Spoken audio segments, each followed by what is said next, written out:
তিন দশকের মধ্যে সবচেয়ে ভয়াবহ দাবানলে পুড়ছে জাপান।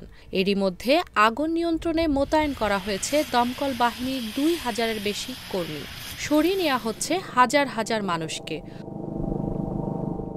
অগ্নিকাণ্ড ও দুর্যোগ ব্যবস্থাপনা সংস্থা এফডিএমএ জানিয়েছে, বৃহস্পতিবার থেকে উত্তর জাপানের ওফুনাতো শহরের আশেপাশে ৫,২০০ একরেরও বেশি জমিতে আগুন লেগেছে।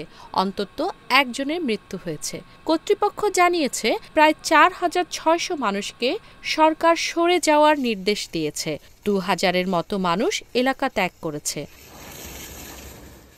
জাপানের প্রধানমন্ত্রী ইশিবা শিগেরু সংসদে বলেছেন, যদিও আগুন কিছুটা ছড়িয়ে পড়বে তা অনিবার্য, তবে জনগণের ঘরবাড়িতে যাতে কোনো প্রভাব না পড়ে তা নিশ্চিত করার জন্য আমরা সম্ভাব্য সকল ব্যবস্থা নেব। টোকিও সহ ১৪টি প্রিফেকচার থেকে হাজার হাজার অগ্নি নির্বাপক কর্মীকে আগুন নেভানোর জন্য পাঠানো হয়েছে। কমপক্ষে ১৬টি হেলিকপ্টারও ব্যবহার করা হয়েছে। বিমান থেকে ধোঁয়াটে পাহাড়ে জল ফেলা হচ্ছে। জলবায়ু পরিবর্তন সংক্রান্ত আন্তঃসরকার কমিটি বা আইপিসিসি বলছে, জলবায়ু পরিবর্তনের ফলে দাবানলের জন্য প্রয়োজনীয় আবহাওয়ার আগুন আরও ছড়িয়ে পড়ার সম্ভাবনা তৈরি হচ্ছে।